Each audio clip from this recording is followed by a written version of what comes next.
एक ट्रेंड था कि आपने इंजीनियरिंग पढ़ ली, आपने डॉक्टरी पढ़ ली, आपने ये पढ़ ली, इस किस्म की डिग्रीज को लोग समझा ही नहीं करते थे कुछ। लेकिन इस वक्त अगर सबसे ज्यादा किसी चीज की जरूरत है तो आपकी पीआर, आपकी नेटवर्किंग, आपकी मार्केटिंग। आपको क्या लगता है हमारे यहाँ मार्केटिंग टूल्स कितने मुनफरिद और कितने एडवांस हो चुके हैं? जी sir, I totally agree with you.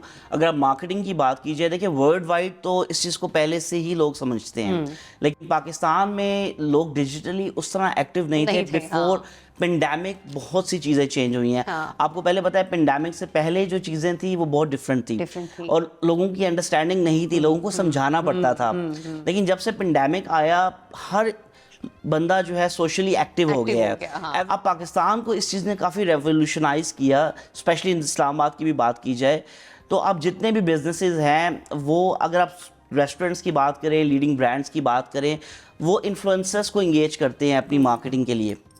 तो ये बहुत ज़रूरी चीज़ है, बिकॉज जैसा कि आपने वर्ड यूज़ किया, जो दिखता है वो बिकता है। अगर एक बूस्टिंग का कोई ऐड लगता है ना, no one cares about it. अच्छा, वैसे ये बूस्टिंग होती क्या है? मतलब इनके बहुत सारे लोग इस स्ट्रेटेजी को यूज कर रहे होते हैं, लेकिन मुझे तो अभी तक समझ नहीं आई है। एक्चुअली उसका रिस्पॉन्स ऐसा आता है? मैं आपको वही बताता हूँ। बूस्टिंग का बेसिकली क्या होता है, फॉर एग्जांपल कोई भी क्लोथिंग ब्रांड है, कोई भी रेस्टोरेंट है, उनकी अब for example we are handling their page, ठीक है, हमारा कंटेंट हम सब कुछ मेरी टीम बना रही है, लगा रही है। अब उसको ऑब्वियसली हम बूस्ट करेंगे। अब बूस्टिंग में क्या होता है कि आपने एरिया वाइज आप बूस्ट करते हैं। कोई रेस्टोरेंट है, कोई भी स्पेसिफिक पोस्ट को बूस्ट करते हैं, किसी कपड़ों के ड्रेस को बूस्ट करते हैं। अब वो जब बूस्ट करते हैं तो उस रीजन के लोग उसको देख सकते हैं, ठीक है। लेकिन अब प्रॉब्लम ये आती है कि आजकल आपको भी पता है, मुझे भी पता है, whenever there is an ad on YouTube और whenever there is an ad on Instagram, we just scroll up, we don't care about it. बिल्कुल ऐसे ही है, बिल्कुल ऐसे ही है। हम देखना नहीं चाहते, ऐसा ही है। लेकिन वही हमारी मनपसंद पर्सनालिटी अगर वही ड्रेस पहन लेगी या वही खाना खा लेगी तो हम वो खाना चाहते हैं। हाँ, ये निकला ना अंदर का जवाब। तो बेसिकली अब क्या है, डायरेक्ट मार्केटिंग। जो दिखता है वो बिकता है। ज़रियाब राजपूत जो खाएंगी वो आपके लोग, आपके सराउंडिंग में लोग खाना चाहेंगे। इसी तरह कोई भी फेमस इन्फ्लुएंसर है, वो जिस चीज़ को पहनेगा, खाएगा, ऑटोमेटिकली लोग उसको फॉलो करेंगे, तो वो उसको कीनली देखते हैं, चाहे कॉस्मेटिक्स ब्रांड्स हैं, चाहे कोई भी है। तो this is how things have changed. और अब मार्केट की डायनामिक्स टोटली चेंज हो गए हैं। अब वो डिजिटल मार्केटिंग, कन्वेंशनल मार्केटिंग नहीं रही है। क्योंकि सुहेब, मैंने खुद भी, आपने बहुत प्यारी बात की है कि मतलब जो बंदा खा रहा होता है, क्योंकि आप फर्ज करें मैंने एक सूट भी लेना है, उसके ऊपर इतनी लाइटिंग हुई हुई है, जिस भी एड पे हुई हुई है ना, तो वो लाइट पर्पल भी ना डार्क पर्पल फील हो रहा है। जब आपने ऑनलाइन चीज मंगवा ली, आप कहते हैं ये तो कलर था ही नहीं जो उसमें था। अब चूंकि वो आपने चीज पहन ली, आपको स्टफ पता चल गया जोड़े का, आपको पता चल गया अच्छा ये किसकी डिटेलिंग कैसी, तो वो आप अपने व्यूअर्स को बता सकते हैं। एक एड में आपने 36 तो अपने कपड़े दिखाने होते हैं, लेकिन वो एक खास जोड़ा जो होता है ना, वो उसका मटेरियल, कंपनी का ब्रांड और एक चीज आप डिफाइन कर देते हैं। अच्छा, आपकी मैंने अमूमन पीआर्स देखी हैं फूड में और रेस्टोरेंट्स में, आप बहुत ज्यादा कर रहे होते हैं। ये ट्रेंड मार्केट में जो है वो काफी बढ़ता चला जा रहा है। पाकिस्तानी तो वैसे बड़े खाबों के शौकीन होते हैं। ऐसे ही है। देखिए रेस्टोरेंट इंडस्ट्री आपका पूरा ऑलमोस्ट पूरा इस्लामाबाद अल्हम्दुलिल्लाह is attached with PR agency, और जितने भी लीडिंग ब्रांड्स हैं, we are working with them because we are the pioneers in terms of influencers marketing. आज से we started 4-5 years back, आपको पता है। और अब लोगों को पिछले 2 साल में अंडरस्टैंडिंग हुई है।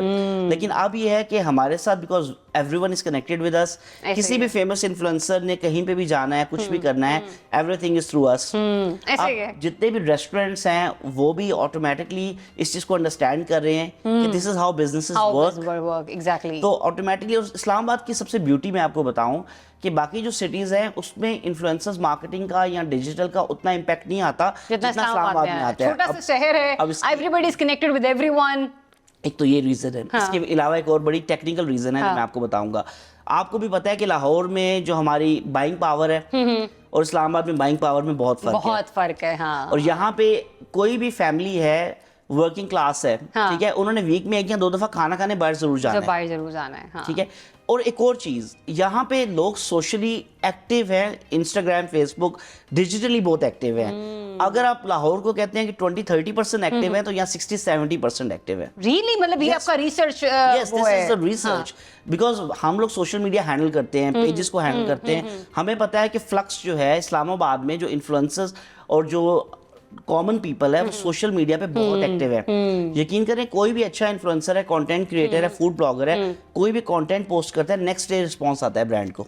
ओके हाँ, वैसे ये तो है, मेरे साथ भी ऐसा हुआ है कि 2 जगहों पे अगर मैं कभी गई हुई हूँ और ज़ुहैब से ही पूछे ज़ुहैब मैंने आज वहां पर जाना है, ठीक है, तो वाकई में रिस्पांस आता है कि आपने अगर एक दफा विजिट कर लिया, वो फिर भी कह रहे होते मैडम रिस्पांस अच्छा था, आप दोबारा कब विजिट करेंगे। Exactly. ऐसा होता है। Exactly, and this is why I believe कि कोई भी चीज अगर प्रैक्टिकली हो रही है और उसके रिजल्ट्स आ रहे हैं तो उसने एक्सपेंड होना है। जो कि आपने सवाल किया था कि आजकल ये बहुत ट्रेंड हो गया इस्लामाबाद में स्पेशली, और बहुत ज्यादा लोग इस तरफ आ रहे हैं। Honestly speaking, not even a single business that I know who is not indulge in these things. हर बिजनेस इसमें ऑलमोस्ट इंडल्ज हो चुका है। इंडल्ज हो चुके। अच्छा मुझे क्या बताएं कि ज़ुहैब जो हमारा सबसे ज्यादा सेक्टर है स्मॉल एंड मीडियम बिजनेसेस का, एसएमई का, मुझे लगता है कि सबसे ज्यादा फायदा इस सेक्टर को हो रहा है इस ट्रेंड की वजह से। बिकॉज आपने जैसे कि इंट्रोडक्शन में कहा कि जो बड़े बिग जाइंट्स हैं, ठीक है, वो तो कमर्शियल टीवी पे भी आ जाते हैं, अपने आप को बिग बजट्स में पीएसएल और बाकी डिफरेंट ब्रांड्स के साथ एसोसिएट करके अपने आप को शो कर लेते हैं।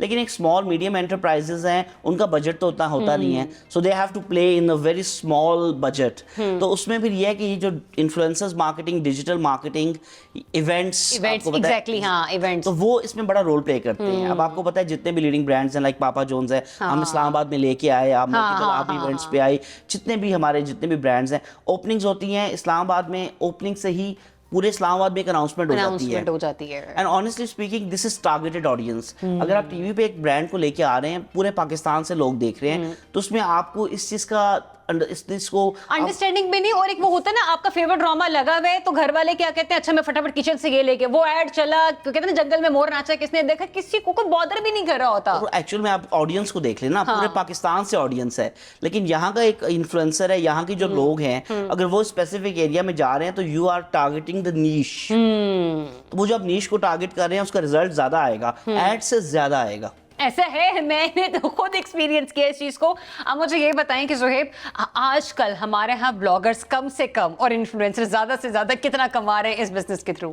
देखिए मिलियंस कमा रहे हैं लोग, मिलियंस कमा रहे हैं, बिकॉज जितने भी ब्रांड्स हैं आपको पता है वो विदाउट इन्फ्लुएंसर्स, चाहे जितने भी फेमस ब्रांड्स हैं, क्लोथिंग ब्रांड्स हैं, मतलब ले लें आप, क्लोथिंग ले लें, सैलून ले लें, हर जगह आपका इन्फ्लुएंसर है। आपको पता है न्यू कलेक्शन आई है, फॉर एग्जांपल किसी भी ब्रांड की कलेक्शन आई है, किसी भी फेमस क्लोथिंग ब्रांड की, अब वो कलेक्शन से पहले क्या करेंगे, 5 से 6 इन्फ्लुएंसर जो फेमस हैं उनसे ट्रांजिशन वीडियोस वगैरह बनवाएंगे। अब बेसिकली क्या होता है कि I have seen we work with a lot of clothing brands.